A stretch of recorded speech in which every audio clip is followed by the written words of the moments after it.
Hello and welcome to YHTV's Magical Medical Tour. This is episode 30. I'm Christina Suzama, and with me is our brilliant medical guide, Dr. Glenn Woolman. Hello, Glenn. Greetings, Christina, and welcome everyone to Magical Medical Tour. I'm Dr. Glenn Woolman. I will be your medical guide today, along with Christina, as we search through the healthcare galaxy, looking for ways towards optimal health. Moon Festival coming up, Christina? Moon Festival. The harvest moon is going to be shining bright this weekend, everyone. It's time for some moon bathing. Moon bathing, moon dancing. Yeah, do we get any vitamins from the moon, Glenn? That's a good That's question. a new one. Yeah, I think we'll have to do a show on that. Yes, moon bathing, everyone. That's great. What's your week been like? Oh, exciting with this great weather. I think it's great weather. I think you guys are blue in Santa Barbara. We're kind of hazy down here in LA. I don't know what's going on. What are you doing to our weather? We're giving it to you. Yeah, bring it down, the blue. Come on. Yeah, we like to keep the blue here. We like to keep the blue here. Yeah. You'd hate for us to move up there, I guarantee it. We might create havoc up there in Santa Barbara. Right. We'll bring up new diseases for everyone. We could take care of them. Bring us your diseases. That's fabulous. Today, again, we're going to look at another specialty in medicine. We always like to look at the different opportunities for people to consider medicine and healing as a field to go into. And part of what we try to do is show the diversity of the field. And today we have with us someone who is very important in terms of our lives. We talk about hands all the time, and we use it so much in our language. Give me a hand up, a hand me down, show of hands, all sorts of things, a handful. It's related to so many things in our life, and we take the hand for granted sometimes until we lose some kind of function, even for a short amount of time. And today we're going to be speaking with a special guest, Dr. Michael Bierman, who is an orthopedic surgeon and has decided to go into more of a specialty in hand surgery. And we're going to be speaking with him today. And I want to get right into our discussion because this is so important. And I want to introduce you, Christina, to Dr. Michael J. Bierman. Hello, Dr. Bierman. Thank you for honoring us here on the Magical Medical Tour. Hello, Glenn and Christina. Good to see you, Michael. Good to see you, Glenn. Thank you. As the medical guide, I like to tell our global viewing audience sort of a path that I'm hoping to take today. And as always, we try to show a little bit of the heart and soul of the practitioner that we're working with. So we're going to start with some of your early journey, what got you into healing, what made you think about moving into orthopedics, and then as a specialty in medicine, going into hand surgery. Then we want to talk about some of the types of things that you see commonly out there that people need to work with, and then maybe some possibilities of some ideas of how people can take care of their hands and what they need to do to figure out when they need to see you versus someone else. Does that sound all right with you? Yes, absolutely. Okay, so let's start with a little bit of your original journey. When, why, how did you decide to become a healer? I think it really was a journey. I've got several physicians in my family. My grandfather and my father are both pediatricians and are involved in academic pediatrics, meaning that they deal with a lot of the very, very sick children. I was exposed very early on to medicine and to health issues. I think like anybody, I then wanted to make sure I was going my own way. And so there was a period where I said, well, I'll be anything other than a physician and anything other than be involved in healthcare. And then by the time I was in college, and it became clear to me that this was something that really did excite me and that I was very interested in. I think I've always been more of a hands-on or mechanical type of person, and orthopedics has a huge appeal because it is about, in the broadest sense, about fixing things. There are many areas in medicine, and I know you talked about many of them on the show, and not all of them are as straightforward as take a problem and try to fix the problem and make it better.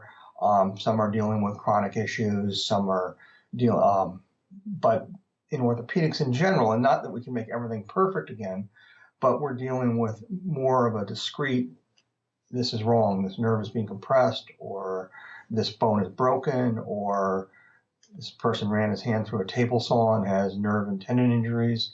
And, it's about taking those problems and getting the optimum result for people out of them.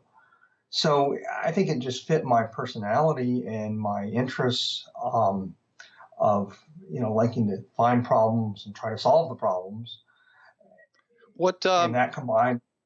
Go ahead. Sorry, go ahead. Go. I would say that combined with kind of a family background and exposure to healthcare at an early age, it became in the end a sort of natural path. What was your training? Tell us what the training is to become a specialist like yourself. Okay. Well, after college, it's 4 years of medical school, and then after medical school, I did a 5-year orthopedic program, which is pretty much the standard to be a board certified or be a recognized orthopedic surgeon. It's a 5-year program. The first 2 years of that are general surgery, meaning that we do, you're learning surgical skills, you're learning how to help and take care of sicker patients. And then the last 3 years are specifically orthopedic issues, and orthopedics means bone and joint problems, and it's anything from spine and back problems to sports medicine, knee and hip issues, joint replacement, and then obviously hand and upper extremity being part of that. And during that time, I did something that not everybody who does orthopedics do, but I did extra training in microvascular surgery, working under a microscope and fixing small vessels and nerves. And then after that 5-year period, then there's another year that is specifically hand surgery, and is really just putting all of those skills together in a more direct way. So I guess that makes 6 years after medical school, 10 years after college. So you chose specifically to go into hand. And did you have to venture into the other side at all in your career? Oh, yeah. I mean, in training, we do all the aspects of orthopedic surgery. And then when I first started in practice, I did do some general orthopedics. But fairly quickly, for the last 20 years that I've been in practice, I've been doing just, when we say hand, it means hand and upper extremity. I do anything from the shoulder to the fingertips. Wow. Yeah, so this is what I've commonly heard, because I've had so many clients. I'm a body worker on the side, and so many clients, tend to have a lot of the arthritis and all in their arms. And we find that so much of it stems from that upper back area into the shoulder blades all the way down. So when you say hand, it is including all that whole area, including the shoulder blade? Yes, absolutely. Yeah. Wow. And we certainly do see a lot of people who develop pain syndromes in their arms that are related to that being at a computer all day long and tightening up those muscles in their back and neck area. Usually the arthritis, the wearing out of a joint, has more to do with repetitive activity utilizing your hands and arms. But what you're describing is very, very common, and we have to deal with that. It's one of the things I have to deal with frequently is the ergonomic issues, for example, in a workplace or a home office, but where having the right, comfortable chairs, the right height of keyboards and screens are really important to minimize those sorts of stresses. So Dr. Bierman, what's interesting is I've been quite immersed in children these days, and I always watch, because I have a 5-year-old son. And I always look at how the children these days are sitting at desks and tables and couches and on the floor. And it's, I think I do believe there was a generation where, everything was quite proper and we're always taught to sit up straight and show our shoulders back, things like that. Yeah. Now it seems to be a whole new generation where I'm watching all this slouching and the kids in their iPads and computers and they're like always like tilted down and everything is like rounded all around whatever that instrument or unit is that they're playing with and the way they're using their fingers and thumbs. Do you see any cases with children come by? We've started, yes, I do. We've started to. Children are wonderful. They tolerate a lot more than we adults do. So, they can get away with that bad positioning and all more than an adult can. But we are starting to see real tendonitis, from texting, from the heavy computer use and the video games, and it is an issue. There's no question about it. And there are some solutions. I mean, one is to put the game down and go out and play outside, and the others have to do with just positioning and all. But the highly repetitive aspects, as we develop electronics at the dramatic speed that we are real issues. Do you feel, in your experience of what you're seeing, that it is very important for us as parents to actually promote the child to start sitting up straight, to be really aware of those, the straight back, the open shoulders, like even if you're using these, I heard you say earlier on about the ergonomics of an adult, how you're tracking back towards that. Do you feel that we should now start preventing that in our children, or do you feel that they will adapt in time? No, I think it's something that we as parents do need to look at and try to encourage. And, there's maybe a limit of how well we will do at that. Kids can be pretty independent in how they want to do things. But, there was a reason, a lot of that classic posture stuff that you were talking about earlier, that there's good reason behind all of that. The shoulders back issue, that opens up what's called the thoracic outlet, which is where the nerves from your neck come down into your arm. And those nerves pass under the muscles that you feel above your collarbone and then over the first rib. And when your shoulders are rolled forward, that puts more stress on those nerves. And, we see real problems from that. So, yeah, I don't think it's ever too soon to start working on those things. Unfortunately, in the age of, smartphones and small keyboards and, constant texting, it's pretty hard to always get that. And I don't know that you can expect that people are going to be texting with their shoulders back and sitting upright and their phone up here. So, it's an issue. And, I as a practitioner who deals with these kind of problems, one of the things that I think is going to happen on a positive note will be the development of more and more voice activated systems, so that people are spending less time actually using their fingers on keyboards. And the amount that people are doing keyboarding or other rapid repetitive activities like that is not great for your hands. It doesn't mean don't do it at all. I mean, we all do, and that's okay. But I think one of the more positive things that I've seen in the last 10 years is the degree to which voice recognition programs have improved. And, if that rate of improvement continues, the hope would be that 10 years from now, people, even when they want to send text type messages, are going to be doing it by speaking to their phone and pressing a button. Well, it's already started. I mean, I do have the new iPhone now, I have to say. I have to say that's one thing, because I've hated the small keyboards. And, I have to say, Dr. Bierman, I do hold my phone up to here when I'm doing it. Because I think through the yoga practice, it's like, opening up all these muscles is so relieved my neck issues and my arm issues. And, it's like, I'm not going back there. I'm holding it up here. But I just see so much of it that it does, of course, shed concern.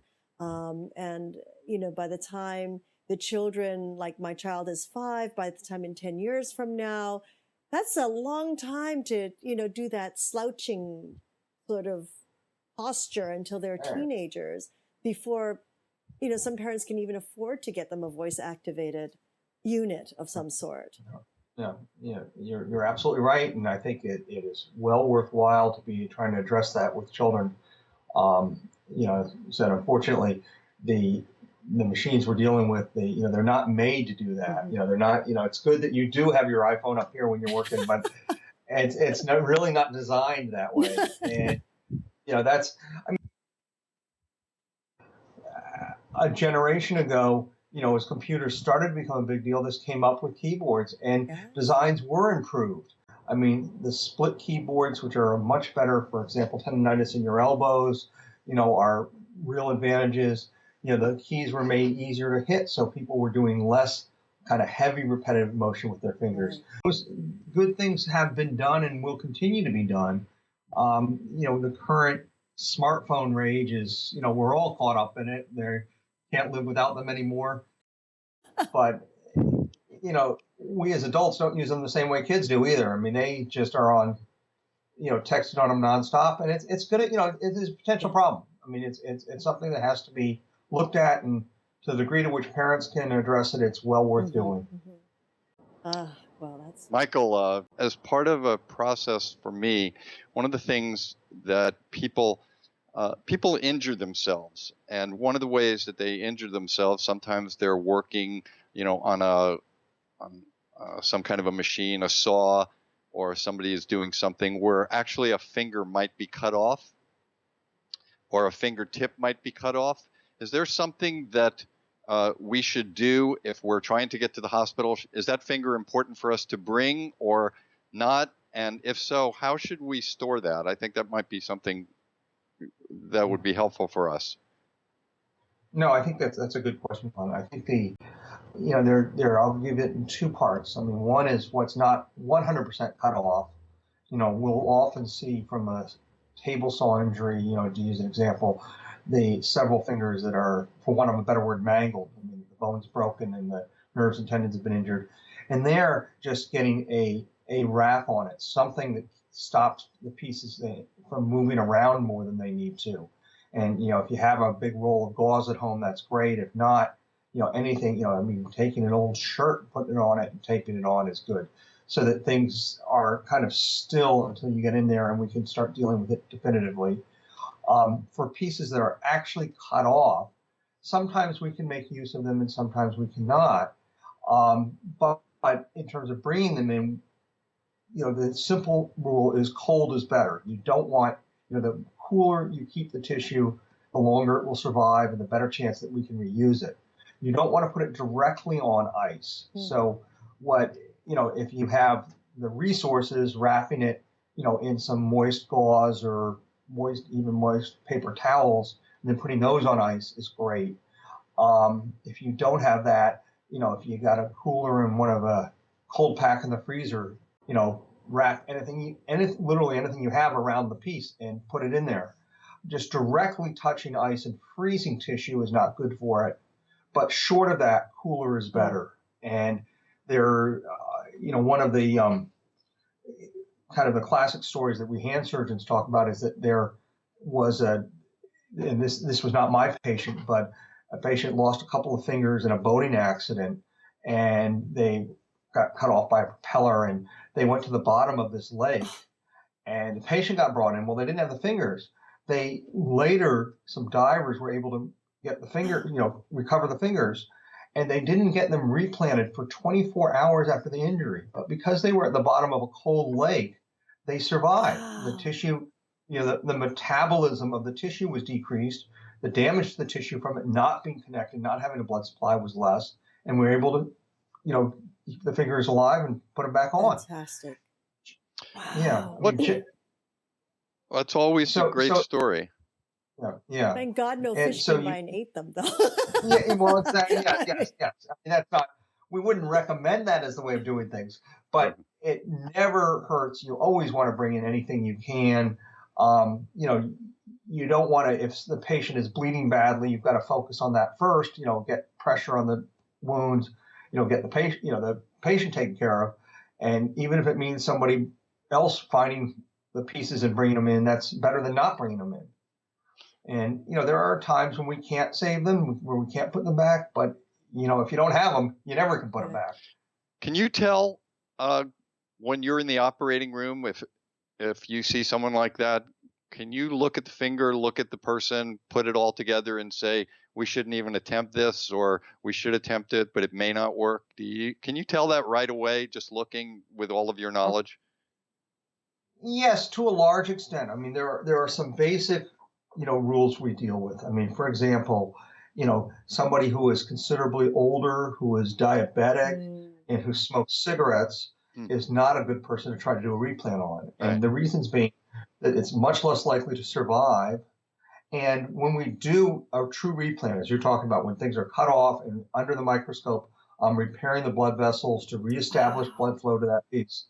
And we have to, after we do it, we have to keep them in the hospital, and we have to keep them anticoagulated. We have to keep them on blood thinners. So there are issues, and that can cause other medical problems. So you don't want to do that if there's not a substantial chance of the piece surviving.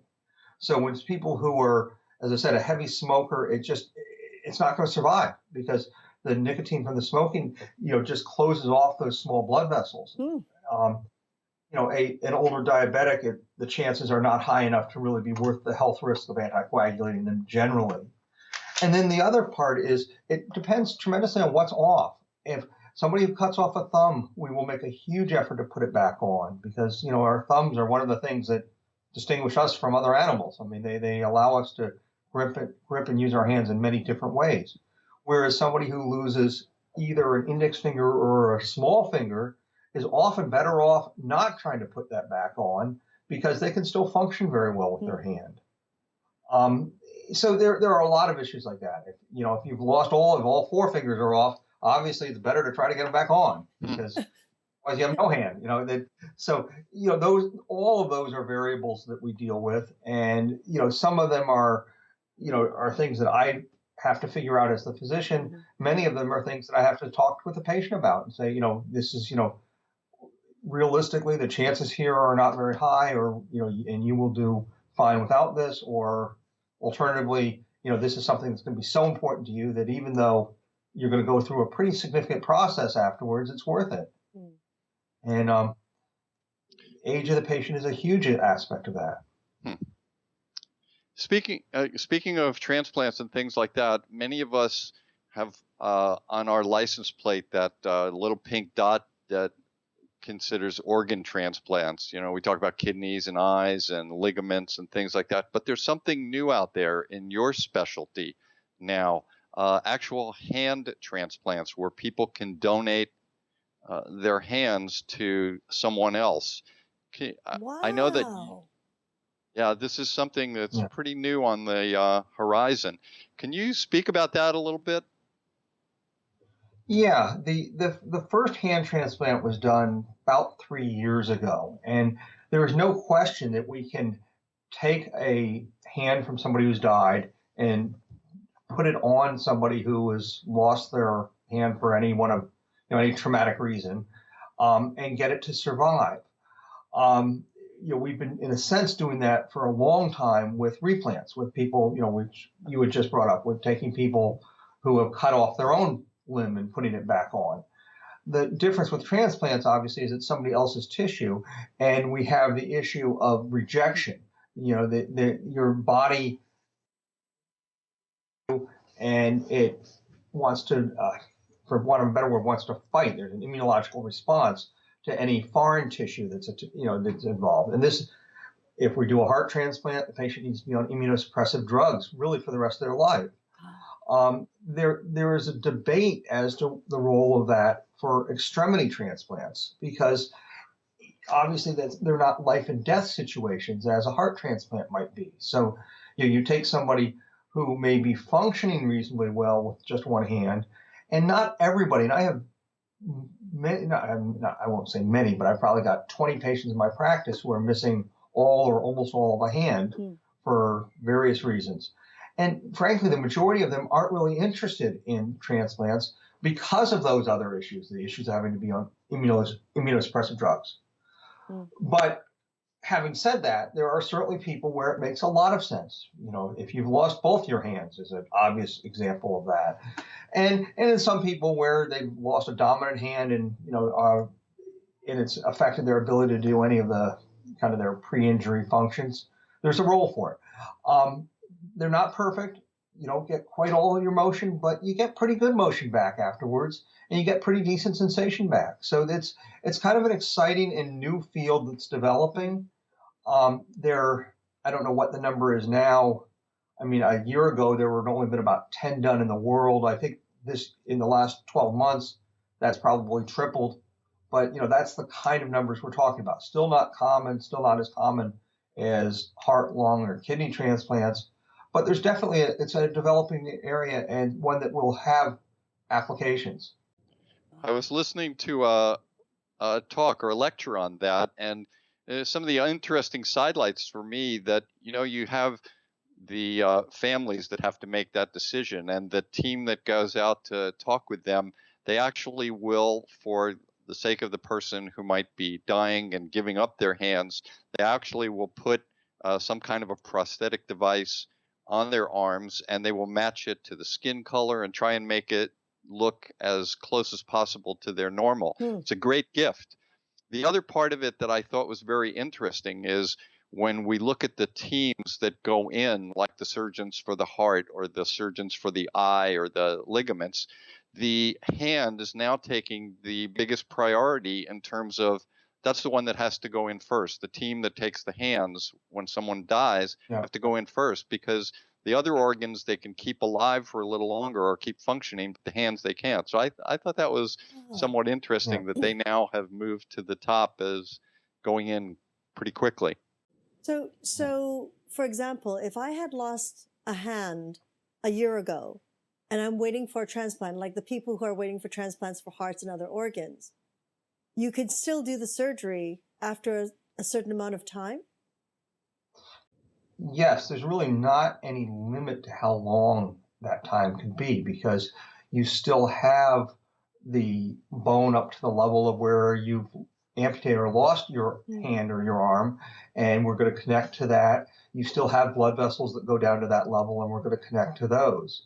So, it's again, this is really the difference of as important as these things are, as your hands are for your function, it's not a life or death situation. If your heart stops working, you're not going to be around. But if you lose a hand, you're there, you're functioning. We don't need, it's not a matter of, we don't do transplants onto people acutely, meaning we don't need somebody who's had a traumatic injury that day to get a transplant. These are things that are generally done down the road. And it can be 6 months, it could be a year, it can be 5 or 10 years. What gives you the most satisfaction in the work that you do?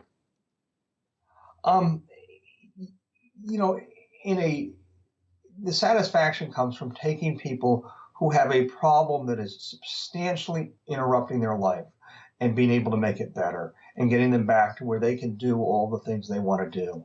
And it can be from smaller problems I treat. For example, somebody with bad carpal tunnel syndrome and carpal tunnel syndrome is pressure on the main nerve to your hand called the median nerve at the wrist. And, carpal tunnel syndrome, the word or the name gets misused as if it's any problem in your hand, which it's not. But somebody who has true carpal tunnel syndrome, true pressure on that nerve, and is waking up 5 times a night because of the pain and isn't able to button buttons because of the numbness, and being able to decompress that nerve, through a relatively simple procedure and get them better. And be amazing. A few weeks after the surgery, they'll just be like, they'll come in and say, my life's completely changed. It's back to where it was before I had this problem. And, it's wonderful to be able to do that. We certainly deal with it with larger problems. I mean, one of arthritis at the base of the thumb, wearing out of the joint at the base of the thumb, is a common problem that I see, and it can just be completely disabling because of the pain. And we fix that, we remove the worn out bone and stabilize the thumb, and it's just amazing the difference it makes for people.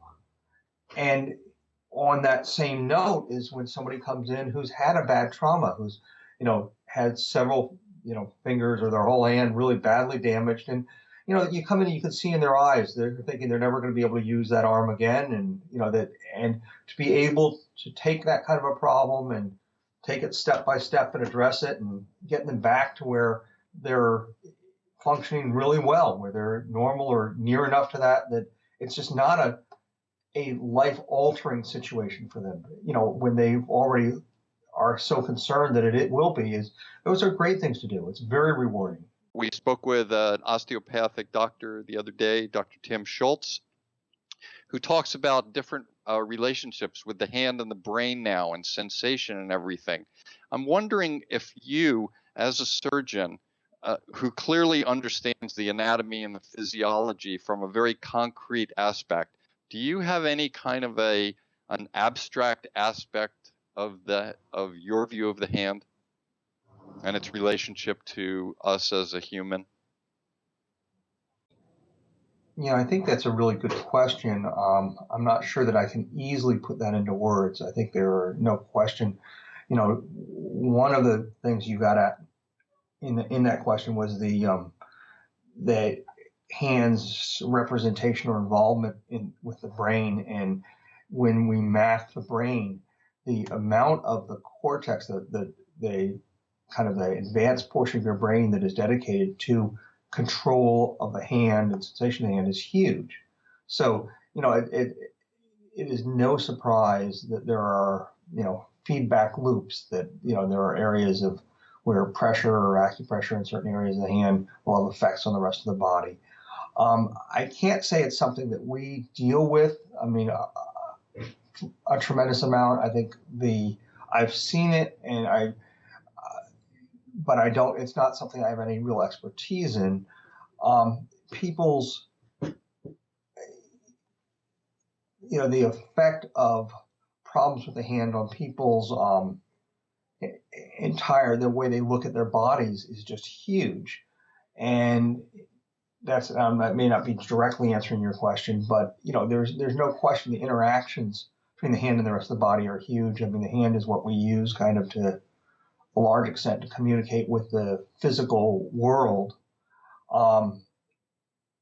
So I respect that. I respect what you're saying. I don't know that I really have any expertise in it. Do you have any good ideas for us as how to protect our hands, just in general, as we move forward in life? Are there things that you suggest people do, exercises of types, or anything else? Yes. I think we touched earlier. I mean, that issue of repetitive activity is probably the single biggest one. And, we were talking a little bit about, the ergonomics or the correct placement of your body, very important. The other part is just limiting the amount of highly repetitive things that you're doing. I mean, if you've got to work on a keyboard all day, we talk to patients about taking a break every 30 minutes, not allowing themselves to be hours of nonstop, highly repetitive activities with their hands. If you're working in an office setting, then, whether it be a break to go to the water cooler or a break to go to the bathroom or just having another task that you can take on is really important. The long periods of continually repetitive activity cause inflammation. They cause the tendons to kind of rub against each other and cause pain and tendonitis.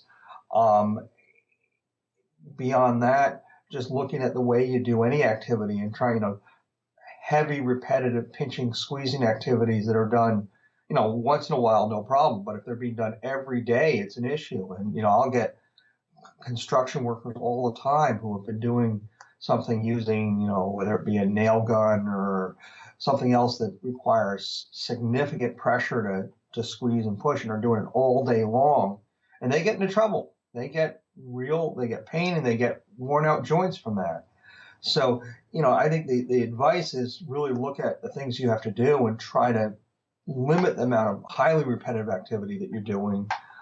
Doesn't mean not at all, but remember, that's not something that was part of what we did with our bodies up until the last 50 years, really. And looking at that, very important. Beyond that, just a general being active and strengthening is probably the best thing that we have. I mean, I don't, when people are recovering from an injury, we'll use squeeze balls, we'll use putty that allows them to pinch into it, and then light weights for general upper extremity strengthening. It's also good to know that, as we talked about before, the hand, is connected to the brain, it's connected to the spinal cord, and there are many things that can cause a carpal tunnel syndrome that are not even coming from the wrist or the hand. Isn't that right? Yes, absolutely. Absolutely. So now that somebody has some kind of an infection in their hand, or an injury of some kind, but not bad enough to go to the emergency department right away, and they have it for a while, at what point should someone decide that they want to go see either their private doctor, an orthopedic surgeon, or a hand specialist? What's the decision to see kind of a hand specialist in that whole process there? That's a good question. It's funny how that works, because we'll have people where we've treated somebody in their family, and then suddenly we become the primary care physicians. And when I say we, myself or my partners, for anything in their hand or arm that comes up, whether it be large or small. And, the other day I was called by a trainer friend of mine, and he had actually a guy who plays NBA basketball, plays in the NBA, who had hurt himself. Well, it was actually really wasn't a very serious injury. It was pretty simple laceration, but this is the guy's career, and he makes a lot of money, and he's kind of high profile, and so they brought him right into me to sew him up, and that's fine. There's nothing wrong with that, but realistically, it's the first issue is, do I need treatment at all? And there are most injuries, if they're not open wounds, you can give it a little time. The obvious things, if something's pointing in the wrong direction, if a bigger arm is pointing in the wrong direction, there's probably something broken that you probably need to get in right away. If there's a big open wound, you probably need somebody to clean it out and sew it up. Short of that, ice and rest and using a splint are fine for kind of the first line treatment. And then if something's not getting better, getting in and having x-rays done is fine. I think the majority of the time that should be done through a primary care physician, whoever, whether it be a family practice physician or your internist or pediatrician. They're confident in evaluating those. And with the family practice or the primary care physicians I deal with, I discuss with them, and often we'll give them talks on sort of what things need treatment, more aggressive treatment sooner. And most of them have a pretty good sense of that. And, what I mean by that is that there are some injuries that can surprise you, that there are ligament injuries that aren't going to get better and, can be recognized early on. One is when somebody falls on their outstretched thumb, a kind of skier's injury. We also see it in bikers, and they'll tear the supports at what's called the MP joint, or kind of the middle joint of the thumb. Those don't heal. And there's really no reason not to get in and get that dealt with, because they really don't get better on their own. Now, that's as opposed to most sprains in your hand where, ice and rest is all you need. Likewise, a little bit of redness suggesting a small infection, probably okay to watch it for a little bit. But, if your whole hand and arm is puffing up and hot and draining, it's time to get in sooner rather than later. And the majority of people we see are referred from other doctors. That's the nature of kind of a specialty like we're doing. But, in Santa Barbara, there are a lot of very aware patients, very sophisticated patients, and that will, when they know the problem is something that's in our area, they'll call us directly as well. I think as a patient, don't be stupid. If something is really, a problem, it's usually pretty clear, and, denial isn't always the answer for things. But the opposite end of that is, if there's no open injury and nothing's pointing in the wrong direction and you don't have an infection that's getting out of control, there's nothing wrong with being a little bit patient with it. Well, that's really interesting to know that that one sprain or that one pull that you were saying in the thumb that does not Yeah. heal. So what is that a surgical procedure that individual would need?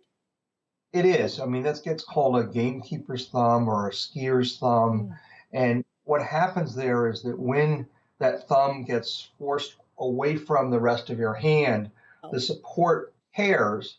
And it happens to be there that when it tears completely, it retracts back, and then what's called an aponeurosis, or a covering over the muscle that's next to it, blocks the place that it's supposed to be attached. Sprains are the opposite. Most sprain, we mean a partial tearing of a ligament. Most of those will heal themselves. Mm-hmm. But there are very specific ones, and it's important for whether it be an emergency room doctor or any primary care physician to really recognize those sorts of things, and to get those on to us.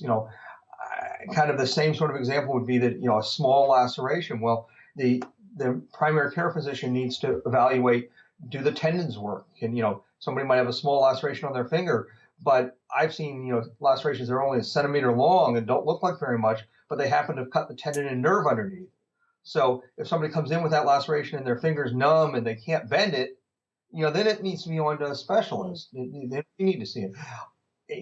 The majority of the time, that's not going to be the case. But those are the things that primary care physicians are very good about being able to test for, and it's important that they do that. What about animal and human bites, including somebody that hits someone in the mouth, which then they develop an infection on their finger, which becomes translated as a human bite, essentially, even though they were the aggressor?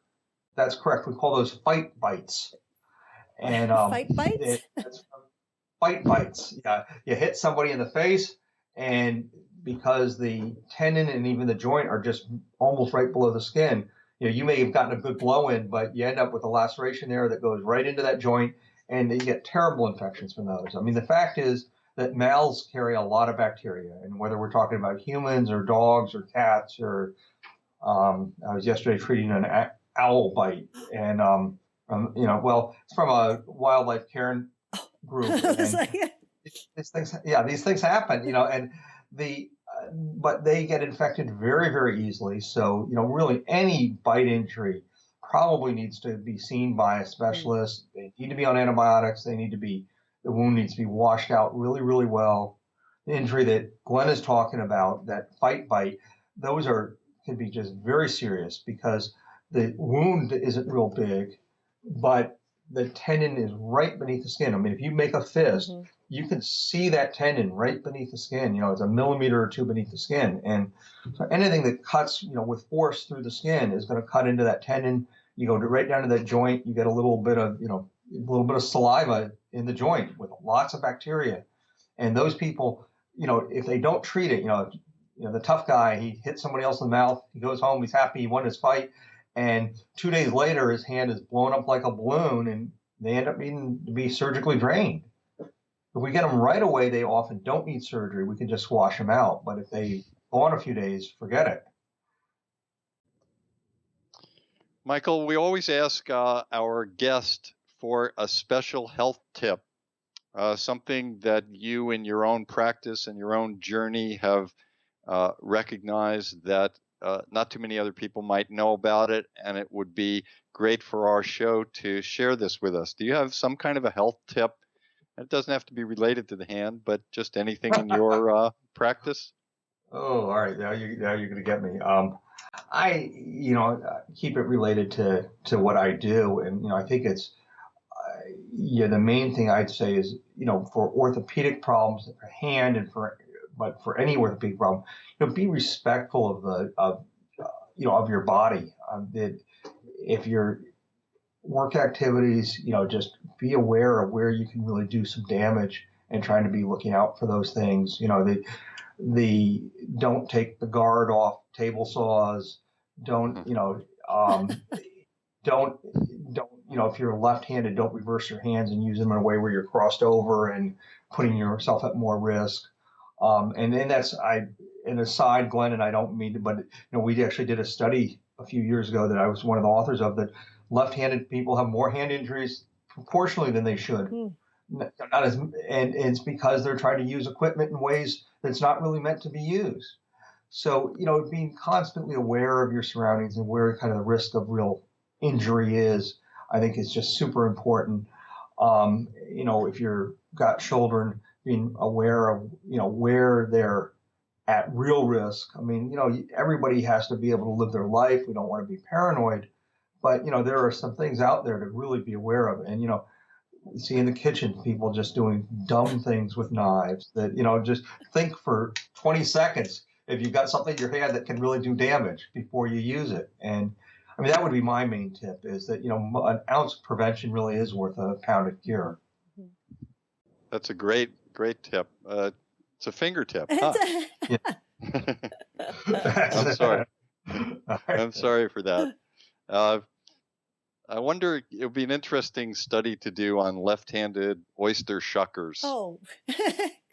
to see if they injure themselves more than right-handed oyster shuckers. It would indeed be, and I haven't looked at that, but we did a study where we looked over about a 10-year period at a tremendous number of significant hand injuries, and there was about double the incidence that you'd expect of left-handedness. So there's no question that we live in a right-handed world, and when you start working around sharp objects that can do you damage, it is an issue. And whether it doesn't matter whether it's an oyster shucker or a carpenter, it's something to be watching for. We've talked about a lot of things on the show. I'm sure there's so many more things that we could talk about that would be helpful to people. Is there anything that you thought when you were going to do this show that you would like to speak about that you haven't had the opportunity yet?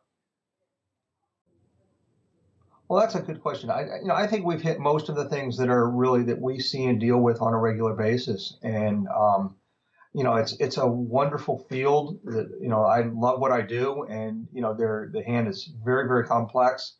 And so, I think what I said before about sort of respect and just, there are always going to be injuries, but, common sense goes a long ways with these things. And,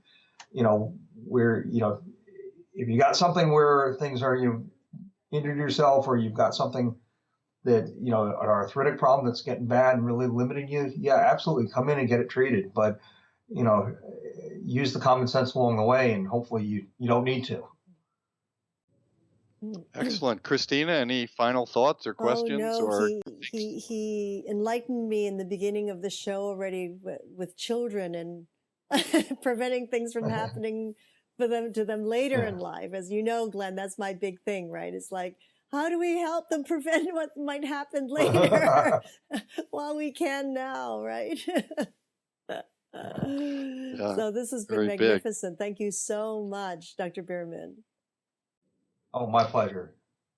Thank you. I would like to also thank Dr. Michael Bierman for being our special guest and sharing his wisdom and expertise based on his journey. I would also like to thank all of my healers and my teachers who have kept me on my journey. And so until next week, when we search another quadrant of the healthcare galaxy, I would like to say goodbye.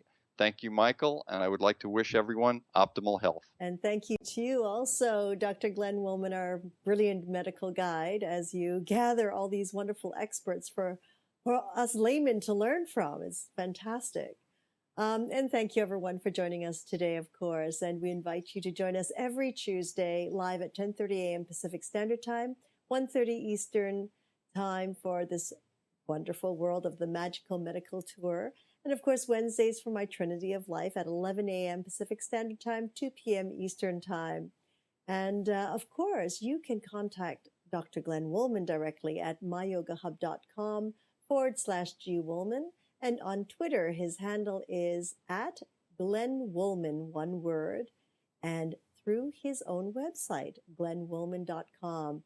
And be sure to learn about his metaphor square breath that we use every day. Thank you, and until then, namaste.